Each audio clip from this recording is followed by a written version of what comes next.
താങ്കൾ പറഞ്ഞ വി.ഡി. സതീശന്റെ ഈ ഒരു ഇന്റർവ്യൂ എടുത്തല്ലോ, ആ ഇന്റർവ്യൂവിൽ പറഞ്ഞത് 150 സ്ഥലത്ത് ദേശീയപാത തകർന്ന് തരിപ്പണമായി. താങ്കൾ എന്ന രൂപത്തിൽ താങ്കൾക്ക് ഒന്ന് തിരുത്താമായിരുന്നല്ലോ. ഇടപെടുന്നില്ല, ഞാനൊരു ഉദാഹരണം പറഞ്ഞേ ഉള്ളൂ. അപ്പോൾ ഈ മെസ്സേജ് അയക്കുന്നതിലേക്ക് 10ാം വർഷം അവസാനത്തെ മാസം നിൽക്കുമ്പോൾ ഇത് ചെയ്യുമ്പോൾ ഇത് തെരഞ്ഞെടുപ്പ് പ്രചാരണമാണ് എങ്കിൽ അത് നിങ്ങൾ സമ്മതിക്കണം. ഒന്നാമത്തെ കാര്യം അത്. രണ്ടാമത്തത് DA നൽകുന്നു എന്ന് പറയുമ്പോൾ 99 മാസത്തെ DA കുടിശ്ശികയുണ്ട് എന്നുള്ള ഒരു വിവരം കൂടി. അതായത് ഞാനൊരു ഉദാഹരണം പറയാം. 57,900 രൂപ ബേസിക് പേ ഉള്ള ഒരു വ്യക്തിക്ക് DA കുടിശ്ശികയായി വന്നിരിക്കുന്നത് 4,80,570 രൂപയാണ്. അത്രയും വലിയ നഷ്ടം ഉണ്ടായിരിക്കുന്നു. അത്രയും 4,80,570 രൂപ നഷ്ടമുണ്ടായിരിക്കുമ്പോഴാണ് DA കുടിശ്ശിക നൽകുന്നു എന്നുള്ള ഒരു വാദം ഇപ്പോൾ പറയും. 99 മാസത്തെ കുടിശ്ശിക നൽകുന്നില്ലല്ലോ അരുൺകുമാർ. അപ്പോൾ ഇത് തെറ്റിദ്ധരിപ്പിക്കലും ആളുകളെ പറ്റിക്കലുമായി മാറുകയാണ്. അതിനെന്താണ് അങ്ങയുടെ മറുപടി? ഡിജിറ്റലൈസേഷന്റെ ഭാഗമായി കേരളത്തിൽ വന്നുകൊണ്ടിരിക്കുന്ന മാറ്റങ്ങളെ കുറിച്ച് നിങ്ങൾ കൂടുതൽ പഠിക്കാൻ തയ്യാറാകണം എന്ന് മാത്രമേ എനിക്ക് പറയാനുള്ളൂ.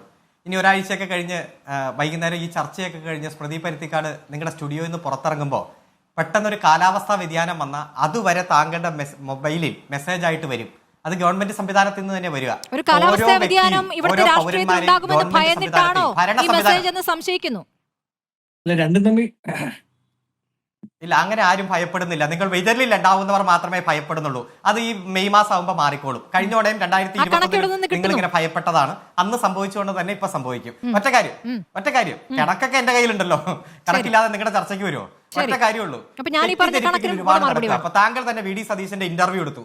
ശ്രീ വി.ഡി. സതീശൻ, ഞാൻ പറയാം, താങ്കൾ പറഞ്ഞ വി.ഡി. സതീശന്റെ ഈ ഒരു ഇന്റർവ്യൂ എടുത്തല്ലോ, ആ ഇന്റർവ്യൂവിൽ പറഞ്ഞത് 150 സ്ഥലത്ത് ദേശീയപാത തകർന്ന് തരിപ്പണമായി. ദേശീയപാത 150 സ്ഥലത്ത് തകർന്ന് തരിപ്പണമായി. ഈ നിർമ്മാണം നടക്കണേ 4 സ്ഥലത്ത് തകർന്നു. ശരിയാണ്, നമ്മളത് ചർച്ചയും ചെയ്തു. 4 സ്ഥലത്ത് തകർന്നതിന് 150 എന്ന് പറയുക. അപ്പൊ എത്ര ശതമാനം ഇരട്ടിയാണ് നുണ പറയുന്നത്? ഓരോന്നെടുത്ത് പരിശോധിക്കുക. ഇത് മാത്രമാണ് UDF ഇപ്പൊ പറയാനുള്ളൂ. ശരി, 4 സ്ഥലത്തെ കാര്യങ്ങളാണോ നമ്മൾ ഈ സമയത്ത് റിപ്പോർട്ട് ചെയ്തിരുന്ന അരുൺകുമാർ? ഒരു മാസം മുമ്പ്. എന്നിട്ട് അവിടേക്ക് പൊതുമരാമത്ത് മന്ത്രി വരിക പോലും ചെയ്യാതിരുന്നതും വാർത്തയായിരുന്നതാണല്ലോ. അല്ല, അത് ഹിന്ദു വാർത്തയാണ്. വാർത്തകൾ ഒരുപാടാകും. ജനാധിപത്യ വാർത്തകൾ ഒരുപാടാകും. പക്ഷെ ആ വാർത്തകൾ സത്യസന്ധമാണോ, അതിന് പിന്നിൽ പൊരുളുണ്ടോ എന്നതാണ്. ഞാൻ പറയുന്നു 4 സ്ഥലത്തേ ഉള്ളൂ, നിങ്ങൾ പറയുന്നു 150 സ്ഥലത്തെന്ന്. ആ 150 സ്ഥലം യാത്ര ചെയ്തല്ലേ നമ്മൾ അങ്ങോട്ട്. അല്ല, ഒരു ആങ്കർ എന്ന രൂപത്തിൽ താങ്കൾക്ക് ഒന്ന് തിരുത്താമായിരുന്നല്ലോ. ഇടപെടുന്നില്ല, ഞാനൊരു ഉദാഹരണം പറഞ്ഞേ ഉള്ളൂ. ഓക്കെ, അല്ല, ഞാൻ അതിലേക്ക് വരുവാണെന്ന്. എന്തിനാന്ന് ഒറ്റ സെക്കൻഡ് കൊണ്ട് എല്ലാ ഉത്തരം പറയാൻ താങ്കളുടെ അത്ര ശേഷി എനിക്കില്ല, മറ്റുള്ളവരുടെ അത്ര ശേഷി എനിക്കില്ല. ഞാൻ അതിലേക്ക് വരിക. ഒറ്റ കാര്യം, ഈ ഡിജിറ്റലൈസേഷന്റെ ഭാഗമായിട്ട് വന്നിരിക്കുന്ന ഈ നേട്ടങ്ങളുടെ ഇടയിൽ ഞാൻ ചോദിച്ച ചോദ്യം, ഏതെങ്കിലും നിയമം ലംഘിച്ചിട്ടുണ്ടോ? ഏതെങ്കിലും ലംഘിച്ചിട്ടുണ്ടോ?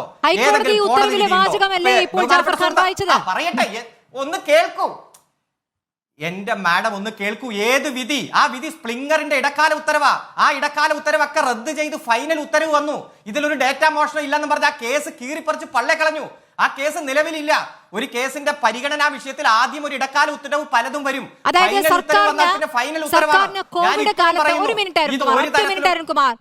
കോവിഡ് കാലത്ത് ആളുകൾ നൽകിയിരിക്കുന്ന വിവരങ്ങൾ, സംശയമാണ്. അങ്ങയുടെ സമയം തന്നെ അങ്ങ് പറയാൻ വേണ്ടിയിട്ടാണല്ലോ അങ്ങോട്ട് ചോദിക്കുന്നത്.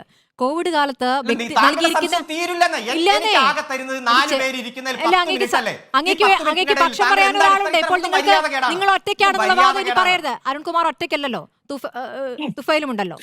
അരുൺകുമാർ, ഇപ്പോൾ ഈ പറയുന്ന കോവിഡ് കാലത്ത് നൽകിയിരുന്ന വ്യക്തി വിവരങ്ങൾ മറ്റു കാര്യങ്ങൾക്ക് ഉപയോഗിക്കാമോ? അങ്ങ് പറയൂ, മറ്റു കാര്യങ്ങൾക്ക് ഉപയോഗിക്കാമോ?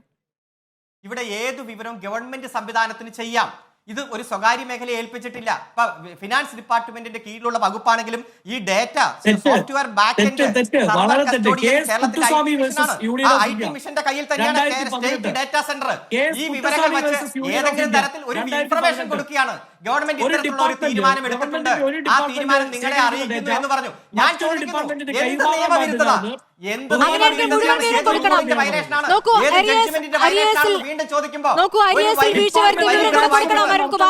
നിങ്ങൾക്ക് അർത്ഥസത്യങ്ങൾ നൽകാൻ പറ്റില്ല. അഡ്വക്കേറ്റ് അരുൺകുമാർ, വിവരങ്ങൾ നൽകുമ്പോൾ അർത്ഥസത്യങ്ങൾ നൽകാൻ പറ്റില്ല. അരിയേഴ്സ് കൊടുക്കാത്ത കാര്യം കൂടി പറയുമ്പോ നിങ്ങൾ എന്താണ് ഈ ബജറ്റ് തീരുമാനം ഇന്നതായിരുന്നു, ആ തീരുമാനം നടപ്പാക്കി ഉത്തരവ് ഇറങ്ങിയിരിക്കുന്നു. അത് നിങ്ങളുടെ ഇൻഫർമേഷന് വേണ്ടി തരുന്നു എന്ന് പറയുമ്പോൾ അരിയേഴ്സ് വിവരം, ഏത് അരിയേഴ്സ് വിവരം? അരിയേഴ്സ് വിവരം ഉണ്ടായിരുന്നുകൊണ്ടാണല്ലോ ബജറ്റിൽ പ്രഖ്യാപിച്ചത് ഈ മാസം മാർച്ച് മാസത്തിൽ ഇത്ര ഗഡു വിതരണം ചെയ്യും. അത് കൃത്യമായ പ്രോമിസ് ഫുൾഫിൽ ചെയ്തിരിക്കുന്നു, വാക്കു പാലിച്ചിരിക്കുന്നു എന്നുള്ള വിവരം. ഇനി എന്തല്ല ഇപ്പൊ താങ്കൾ പറഞ്ഞല്ലോ തെരഞ്ഞെടുപ്പ് മാനദണ്ഡം ഒന്നും വന്നിട്ടില്ല എന്ന്. നോട്ടിഫിക്കേഷൻ കോഡ് ഓഫ് കോണ്ടക്ട് വരുമ്പോ ചില നിയന്ത്രണങ്ങൾ വരും. ആ കോഡ് ഓഫ് കോണ്ടക്ട് ഉപയോഗിക്കും, ഇനിയും വരും. നാളെ പ്രത്യേക ആപ്പ് മുഖ്യമന്ത്രി ഉദ്ഘാടനം ചെയ്യും. ആ ആപ്പിന്റെ പേര് ഞാൻ ആദ്യം പറഞ്ഞു, ഒറ്റ ക്ലിക്കിൽ സർക്കാർ സേവനം കിട്ടുന്ന നമ്മുടെ കേരളം വെബ്. ഈ ഗവൺമെന്റിന്റെ കാലാവധിക്കുള്ളിൽ ഏതു തീരുമാനമെടുക്കാനും ഗവൺമെന്റിന് അധികാരമുണ്ട്. ഇപ്പൊ ബഹുമാനപ്പെട്ട സുഹൃത്ത് പറയും ഏപ്രിൽ 3 മാസത്തിനുള്ളിൽ കമ്മീഷൻ. ഇതൊക്കെ ചെയ്യാൻ കഴിവുള്ള കാര്യങ്ങളെ പ്രഖ്യാപിച്ച കാര്യങ്ങൾ കൃത്യമായി ചെയ്യും. ഞങ്ങൾ അധികാരത്തിൽ വന്നാൽ ലൈഫ് മിഷൻ പിരിച്ചുവിടും, പൊതുവിദ്യാഭ്യാസ യജ്ഞം അവസാനിപ്പിക്കും, ആദ്രം പദ്ധതി അവസാനിപ്പിക്കും, കേരള ബാങ്ക് പിരിച്ചുവിടും എന്ന് പറഞ്ഞ് നശിപ്പിക്കുന്ന കാര്യമല്ല പ്രഖ്യാപിക്കുന്നത്. മറിച്ച് എന്റെ ഗവൺമെന്റ് ജനങ്ങൾക്ക് കൊടുത്ത വാക്ക് ഇന്നതാണ് പ്രകടന പത്രികയിൽ. ആ കാര്യങ്ങൾ ഓരോന്നായി നടപ്പാക്കി ഞാൻ പൂർത്തീകരിക്കുന്നു. 5 വർഷത്തേക്കാണ് എന്റെ ഗവൺമെന്റിനെ തെരഞ്ഞെടുത്തിരിക്കുന്നത്. ആ 5 വർഷത്തിനുള്ളിൽ പറഞ്ഞ 900 കാര്യങ്ങളും പൂർത്തീകരിച്ച് ജനങ്ങൾക്ക് മുന്നിൽ ഞങ്ങൾ അവതരിപ്പിക്കുമെന്ന് ഇച്ഛാശക്തിയോടെ ഈ ഗവൺമെന്റ് പ്രഖ്യാപിക്കുക. അതിൽ കുശുമ്പും കുന്നായ്മയുമായിട്ട് ഇല്ലാത്ത ആരോപണം ഇന്ന് ഉന്നയിച്ചുകൊണ്ട് വരും. ഇത് അവരുടെ തൊഴിലാണ്, അവരുടെ ശീലമാണ്, അത് മാത്രമേ പറ്റൂ. കല്ലിടാത്ത ചൂരൽമലയ്ക്കെതിരെ ഉരുൾപൊട്ടലിനെതിരെയും ഇപ്പൊ ഇവർ ആരോപണമായിട്ട് വരും. ഒറ്റ കാര്യം, ഇപ്പൊ 1-ാം തീയതി 178 പേർക്ക് വീട് കൊടുക്കും. ഒറ്റ വീടിന് തറക്കല്ലിടാത്ത കോൺഗ്രസ് അതിലും കുറ്റം പറയും. കാരണം അവരെ സംബന്ധിച്ചിടത്തോളം അത്തരം പരിപാടികളോട് യോജിക്കാനല്ല. കപ്പല് പോയിട്ട് ഒരു ബോട്ട് പോലും വരില്ല. അവിടെ ക്രെയിൻ വരുമ്പോ ഉദ്ഘാടനം നടത്തുകയാണെന്ന് പറഞ്ഞ അതേ പ്രതിപക്ഷ നേതാവ് ചിരിച്ചുകൊണ്ട് ഏറ്റവും മുന്നിൽ പോയി ഉദ്ഘാടനത്തിന് നിൽക്കുന്നത് നമ്മൾ കണ്ടില്ലേ. അപ്പൊ അതുകൊണ്ട് ഇത് ഇവരുടെ തൊഴിലാണ്. പ്രതിപക്ഷം എന്നാൽ എല്ലാത്തിനെയും എതിർക്കുന്ന പക്ഷമായി കേരളത്തിലെ പ്രതിപക്ഷം അതമ്പതിച്ചിരിക്കുന്നു. അതുകൊണ്ടാണ് നിങ്ങൾ ഭരണത്തിൽ തുടരണ്ട എന്ന് കഴിഞ്ഞ 2021 കേരളത്തിലെ ജനങ്ങൾ പറഞ്ഞത്. അത് തന്നെയാണ് 2026 ജനങ്ങൾ പറയാൻ പോകുന്നത്. അതാണ് ഞാൻ പറഞ്ഞത്. നിങ്ങൾ പ്രതിപക്ഷത്തിരുന്ന് നടത്തിയ സമരങ്ങളെ ഭരണപക്ഷത്ത് വരുമ്പോ ആലുവ മണപ്പുറത്ത് വെച്ച് കണ്ട പരിചയം പോലും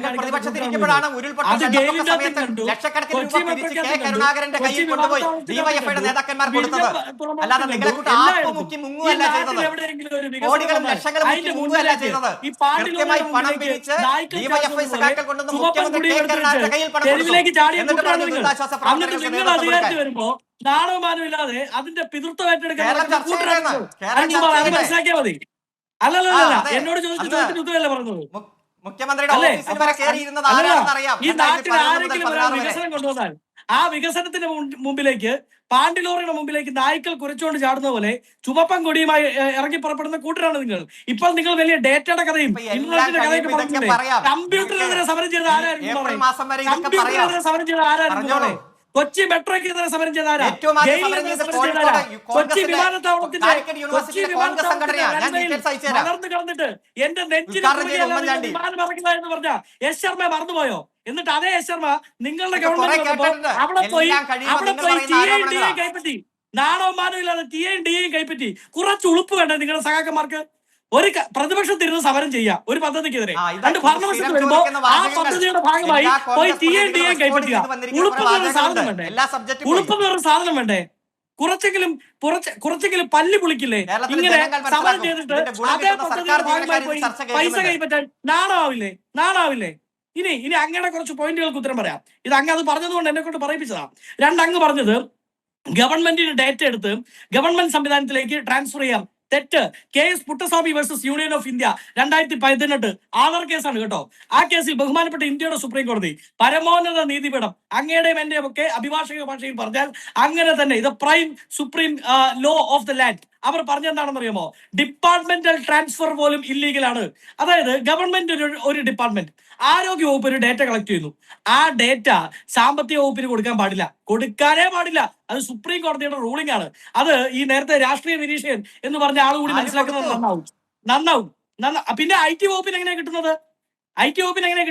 രണ്ടാമത് മറ്റൊരു കാര്യം അദ്ദേഹം പറഞ്ഞത് ദുരന്തങ്ങൾ അറിയിക്കാനാണ് സാധാരണ ഇത്തരം മെസ്സേജ് അയക്കുന്നത്. ശരിയാണ് കേട്ടോ. പണ്ട് പറയട്ടെ, അരുൺകുമാറെ പറയട്ടെ. അങ്ങ് പറഞ്ഞപ്പോ ഞാൻ ഇടപെട്ടില്ലല്ലോ, പറയല്ലേ. അദ്ദേഹം പറഞ്ഞത് ദുരന്തങ്ങൾ അറിയിക്കാനാണ് സാധാരണ ഇത്തരം മെസ്സേജുകൾ ആരയിക്കുന്നത്. ഈ പറയുന്ന കോവിഡിന്റെ സമയത്ത്, വലിയ പ്രളയം വരുന്ന സമയത്ത് ഒക്കെ ദുരന്തങ്ങൾ അറിയിക്കാനാണ് ഇത്തരം മെസ്സേജുകൾ അയക്കുന്നത് എന്നാണ്. ആ വാദത്തോട് ഞാൻ അംഗീകരിക്കുകയാണ്. കാര്യം ഈ മെസ്സേജിൽ പറയുന്നത് മൂന്നാം പിണറായി ഗവൺമെന്റ് വരുന്നുണ്ടേ അങ്ങനെ ഒരു വാദം ഞാൻ പറഞ്ഞില്ല. അതായത് അതൊക്കെ താങ്കൾ സ്വയം ഉണ്ടാക്കുന്ന വാദാ. അതായത് ഞാൻ പറയാത്ത പ്രളയം വാദം എന്റെ വരുന്നുണ്ടേ, തലയിലേക്ക് വെക്കണ്ട. എന്ന് പറഞ്ഞ് മെസ്സേജ് അയച്ചതുപോലെ എല്ലാം മൂന്നാം പറയണല്ലോ. പിണറായി ഗവൺമെന്റ് വരുന്നുണ്ടേ വരുന്നുണ്ടേ എല്ലാം എന്ന് പറയണം. പറഞ്ഞാണ് ഞാൻ മെസ്സേജ് പറഞ്ഞിട്ടില്ല. അയച്ചത്. അതായത് അരുൺകുമാറെ അങ്ങ് പറഞ്ഞത് സാധാരണ ദുരന്തവുമായി നടക്കുന്നുണ്ടോ ദുരന്തങ്ങൾ? ഓക്കെ അങ്ങ് പറഞ്ഞു ഞാൻ പറഞ്ഞില്ല. ഞാൻ പറയാത്ത വാദം എന്റെ തലയിൽ വെക്കുകയോ വേണ്ട. അങ്ങ് പറഞ്ഞില്ല. സാധാരണഗതിയിൽ അവസരത്തിനനുസരിച്ച് പറയും. സാധാരണഗതിയിൽ CMO അല്ലെങ്കിൽ CMO എങ്ങനെയാണ് മെസ്സേജ് അയക്കുന്നത്? ഈ പറയുന്നത് ഇതാ വലിയ കൊടുങ്കാറ്റും മഴയും വരാൻ പോകുന്നേ എന്ന കണക്കിനൊക്കെ മെസ്സേജ് വരുന്നു. അങ്ങനെയാണെന്നേ. അതുപോലെ തന്നെയാണ് ഈ മെസ്സേജിലും പറയുന്നത് ഇതാ പിണറായി ഗവൺമെന്റ് മൂന്നാമതും വരാൻ പോകുന്നത് എന്നാണ്.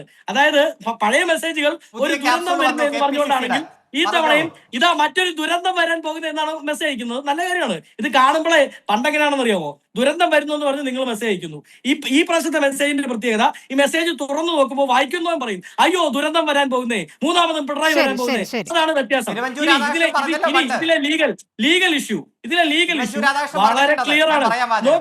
നോക്കൂ നിങ്ങൾ ഈ പറഞ്ഞ ക്ഷേമ പെൻഷനെ 3ഉം 4ഉമായി തിരിക്കാം. ക്ഷേമ പെൻഷനിലെ സ്ത്രീകൾ, ക്ഷേമ പെൻഷനിലെ വിധവകൾ, അവരുടെ പ്രായം, അവർ കമ്മ്യൂണിറ്റി അടക്കമുള്ള ഡേറ്റയാണ്. നോക്കൂ, ഇന്ന് ഈ ലോകത്ത് ഏറ്റവും കൂടുതൽ വില ഉള്ളത് ഡേറ്റയ്ക്കാണ്. നേരത്തെ ഈ തുഫൈൽ പറഞ്ഞ ഒരു കാര്യത്തോട് മാത്രമാണ് എനിക്ക് താതാമ്യപ്പെടാൻ പറ്റുന്നത്. അദ്ദേഹം പറഞ്ഞത് കമ്മ്യൂണലായി പോലും ഈ ഡേറ്റ ഉപയോഗിക്കാൻ പറ്റും. ഈ ഇന്ന കമ്മ്യൂണിറ്റിയിൽപ്പെട്ട ഇത്ര ആൾക്കാർ എവിടെ താമസിക്കുന്നു എന്ന് ഈ ഡേറ്റ പഠിച്ചാൽ, വെളിയിൽ ഒരു ഡാർക്ക് വെബ് പോലുള്ള സംവിധാനത്തിലേക്ക് കിട്ടിയാൽ, ഒരു PR ഏജൻസിക്ക് കിട്ടിയാൽ, അല്ലെങ്കിൽ ഒരു വർഗീയ സംഘടനയ്ക്കോ അതുമായി ബന്ധപ്പെട്ട് നിൽക്കുന്നവർക്കോ കിട്ടിയാൽ അവർക്ക് ഇതിനെ സോർട്ട് ചെയ്യാൻ പറ്റും. എന്താ പാടുള്ളത്? അപ്പോ അതുകൊണ്ടാണ് നമ്മൾ പെഗാസസ് പോലെ വരുന്ന വിഷയങ്ങൾ വരുമ്പോ ഇതിനെതിരായി CPM പോലും ദേശീയ തലത്തിൽ സമരം ചെയ്യുന്നത്. പുറത്തേക്കല്ല പോയിരിക്കുന്നത്. പുറത്തേക്ക് പോയില്ലെന്ന് എന്താണ് ഉറപ്പ്? CPM-ന്റെ PR ഏജൻസിക്ക് കിട്ടിയിട്ടില്ല എന്താണ് ഉറപ്പ്? അടുത്ത ദിവസം ഈ പറയുന്ന ഇവരുടെ നേരത്തെ കനകോലുവിന്റെ കാര്യം പറഞ്ഞു, ഇവരുടെ കിണർകോലുവിന്റെ കയ്യിൽ നിന്ന് മെസ്സേജ് വന്നു കഴിയുമ്പോൾ നമുക്ക് മനസ്സിലാവും. അടുത്ത ദിവസം CPM കേരള എന്ന് പറഞ്ഞുകൊണ്ട് മെസ്സേജ് വന്നു കഴിയുമ്പോൾ മനസ്സിലാവും ഇത് പുറത്തു പോയില്ലെന്ന്. എങ്ങനെയാണ് നമുക്ക് ഉറപ്പ് പറയാൻ പറ്റുന്നത്? രണ്ട്, ഞാൻ നേരത്തെ പറഞ്ഞതുപോലെ ഡിപ്പാർട്ട്മെന്റൽ ട്രാൻസ്ഫർ പോലും ഇല്ലീഗലാണ് എന്ന് കോടതി പറഞ്ഞിരിക്കുന്ന ഒരു കാര്യത്തിൽ എങ്ങനെയാണ് ഇവർക്ക് ഈ ഡേറ്റ കൈമാറാൻ സാധിക്കുന്നത്, ഡേറ്റ ദുരുപയോഗം ചെയ്യാൻ സാധിക്കുന്നത്? ശരിക്കും പറഞ്ഞാൽ ഇപ്പോൾ ഈ പറയുന്ന തെരഞ്ഞെടുപ്പ് ചട്ടം വന്നില്ല എങ്കിൽ പോലും ഒരു തരത്തിൽ കോടതി, നാളെ ഈ വിഷയം കോടതിയുടെ പരാമർശം വരട്ടെ, ഒരു തരത്തിൽ ഇത് ഈ പറയുന്ന തിരഞ്ഞെടുപ്പ് കേസ് പോലും മുഖ്യമന്ത്രിക്കെതിരെ നിൽക്കാൻ സാധ്യതയുള്ള തരത്തിൽ വളരെ ക്രൂഷ്യലായ, വളരെ ഗുരുതരമായ നിയമലംഘനം ഈ വിഷയത്തിലുണ്ട്. അത് നാളെ ബഹുമാനപ്പെട്ട കേരളത്തിന്റെ ഹൈക്കോടതി പറയുമ്പോൾ അരുൺകുമാർ മനസ്സിലാക്കിയത്.